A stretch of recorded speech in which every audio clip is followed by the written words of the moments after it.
остава за разговорот кој што ви го најави фронтменот на познатата група Галија, Ненад Милосавлевиќ Неша, на 8 јули ќе одржи концерт на летна сцена Сиеста во Струга. Публиката ќе има одлична можност во акустичен формат да ги слушна старите добри песни кои што и до денеска оставаат траги, но овој пат ќе бидат обоени со топлиот звук на дрвените инструменти.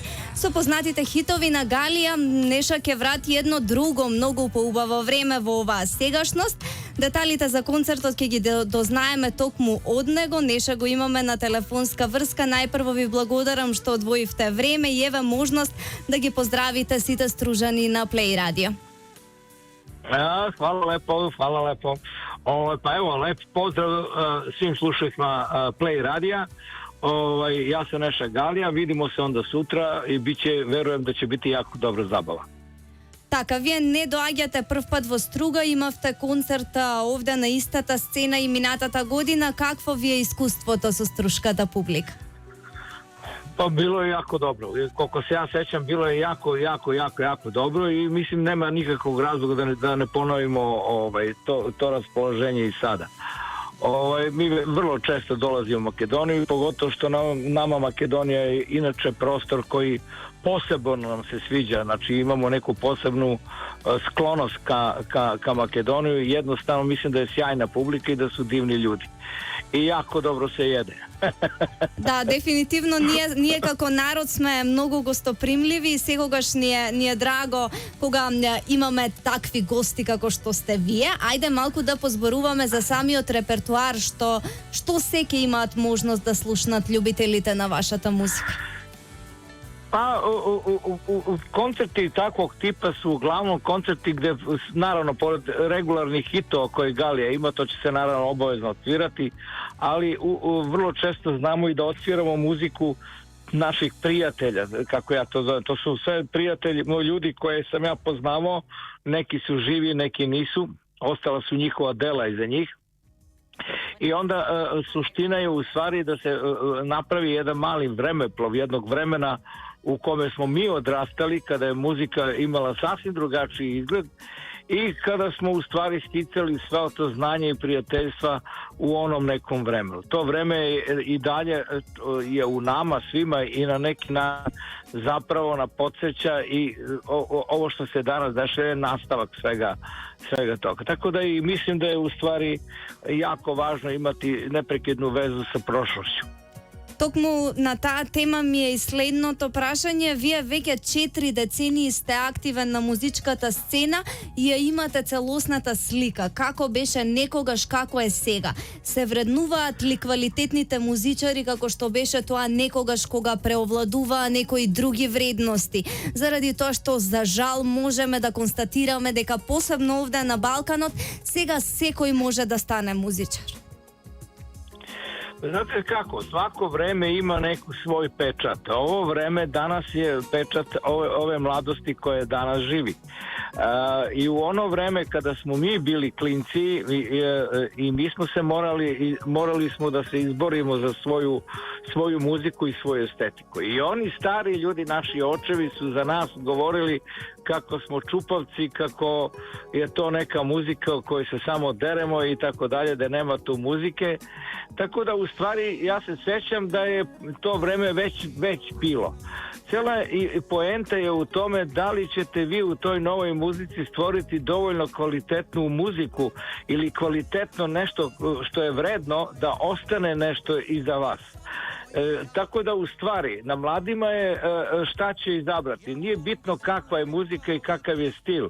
Bitno je da li ta muzika koju rade ima dovoljno kvaliteta da bi ostavila i obeležilo vreme njihove mladosti, kao što smo mi obeležili vreme naše mladosti. Tako da nisam ja sklon da pljujem ove današnju novu muziku, naprosto to je samo drugačije vreme, drugačija muzika, novi neki klinci su došli i ja im naravno želim sreću i od njih samih će zavisiti koliko će se njihovi klinci, njihova deca njih sećati.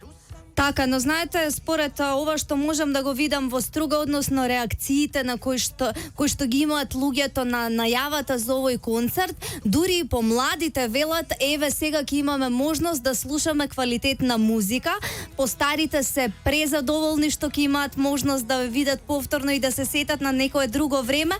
Тоа зборува дека сепак вистинските вредности траат колку време и да поминало. To je tačno, to je baš tako. Mislim da u stvari koliko vredite, toliko ćete i živjeti u stvari. Od toga zavisi koliko će vam trajati vreme. Naše pesme stvarno, kada pogleda čovjek, dosta dugo traju. Sam bend postoji 46 godina, a ogroman broj pesama, na primjer Dodirni me je objavljena 92. godine, koliko se ja sećam, 93. godina. Znači već kad pogledate, to već ima preko 20 godina ta pesma. A da ne pričamo o nekim još starim pesmama tipa Da me nisi i ne znam Digni ruku i tako dalje. To su pesme koje su još starije. Ali to strašno zavisi od toga koliko, zato ja i govorim o tome da je jako važno kako pišete pesme, moraju da imaju svoj kvalitet, da imaju svoj pečat vremena u kojoj pišu. Zato čemu je najveći problem? Problem je u tome što se današnja omladina dosta orijentiše prema stranoj muzici, nečemu što je populističko u svetu, a to uopšte ne mora da znači da je kvalitetno. Oni su smislili tu muziku da bi ona kratko trajala, da bi se brzo zaradilo i ono što se kaže nestane vrlo brzo posle kratkog vremena. Naravno, ima i tu izuzetaka, ali nisu toliko te kvalitetne pesme i ta kvalitetna muzika nije nam tako na dohvat ruku kao što je to nekad bilo, jer nekada su postojali muzički urednici koji su upravo brinuli i nisu puštali svašta na radiju, nego jednostavno su pravili selekciju i vi ste odmah već dobili nešto kvalitetno sažvakano, kao kad vam nastavnik ili profesor drži predavanje i kaže vam, ovo je dobro, i onda vam objašnjava zašto je dobro i tako dalje. Sad smo svi pušteni, što se kaže, da sami određujemo da li je nešto dobro, da li nam se nešto sviđa ili ne, bez ikakve kontrole, i upravo zbog toga u stvari u zavisnosti od ličnog obrazovanja vi birate šta vam se sviđa. Kao klinci naravno da ne možete imati neko bog za kakvo obrazovanje, i samim tim su vam i jeftini proizvodi što se muzike tiče odmah prijamčivi. Kako rastete, kako odrastate, ili oni klinci koji su imali sreće ili su jednostavno želeli da sebe izgrade i da postanu bolje ljudi, kvalitetni ljudi, oni automatski, zahvaljujući sebi i svojom izgrađenju, oni zapravo biraju neku višu estetiku, i upravo na to je ta pojava o čemu vi pričate u stvari, da recimo mladi ljudi, to su oni ljudi koji su hteli da budu bolji od ostalih, jednostavno su krenuli da putem koji nije baš lak, ali će sigurno im doneti mnogo boljitka u daljem životu. Така, кажете ми, после повеќе од 4 децении на сцената, имате ли вие некакви предизвици или неостварен сон во музичка смисла? Ima snova koliko hoćeš koji nisu ostvareni. Mislim, to ne može se sve ostvariti. Samo je poenta u tome da ne očajavate zbog toga, nego i da ne odustajete, da uvijek idete ka nekim novim snovima. Pa probate, neke ostvarite, neke ne ostvarite. Takav je jednostavno život. Ja ne znam da postoje ljudi koji su ostvarili sve snove. Čak ja mislim da i za svaki san postoji određeno vreme.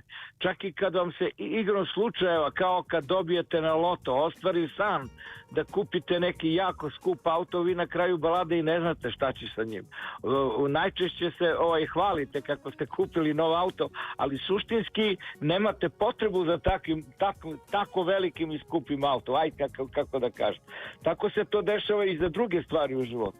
Čovjek prosto mora da odraste za jednu određenu ideju i da odraste za jedan san. Onog trenutka kad si sposoban da prihvatiš jedan san, ti si tog trenutka zapravo i vrlo srećan čovjek. I ne prolazi ti bitne stvari pored tebe u životu, nego jednostavno znaš da ih racionalizuješ. Zato i mislim da je jako važno da postoji neka edukacija i da postoji nekakav filter koji vam neće dozvoliti da tek tako lako dođete do nečega, eto, samo zato što ste poželeli. Така, вие дојдовте до брендот Неша Галија сосема заслужено ни сите овие години. Публиката тоа го препознава. Уште еднаш ги повикуваме на 8 јули да бидат на летна сцена Сиеста. Билети може да си набават се уште на mktickets.mk и во Мезебар Барабар. Поканете ги вие уште еднаш? Pa naravno da ću. Naravno da hoću. Da. Во секој случај ви благодарам многу за овој разговор. Се гледаме на летна сцена Сиеста и ви посакувам да биде еден од незаборавните концерти. Ја знам дека ги имате во изобилство. Biće mi veliko zadovoljstvo, velika čast da se ponovo družimo. Ja sam uvijek srećan kad idem u Makedoniju, pravo da kažem, tako da jedva čekam da krenem ka Makedoniji. Tako, vidimo se onda sutra. Така, поздрав, тоа беше Неша Галија, ке имате можност да го слушате во живо во Струга. Ние продолжуваме со Плей Кафе на Плей ФМ.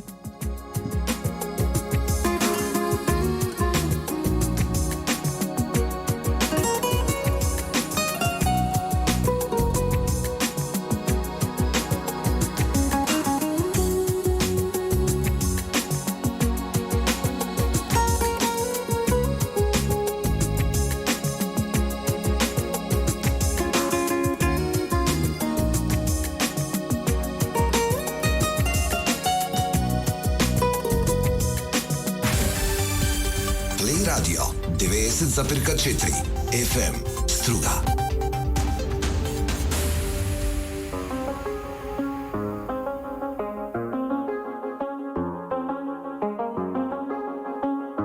Play Radio 90.4 FM Macedonia. I do the same thing I told you that I never would. I told you I changed, even when I knew I never could. Know that I can't find nobody else as good as you. I need you to stay, need you to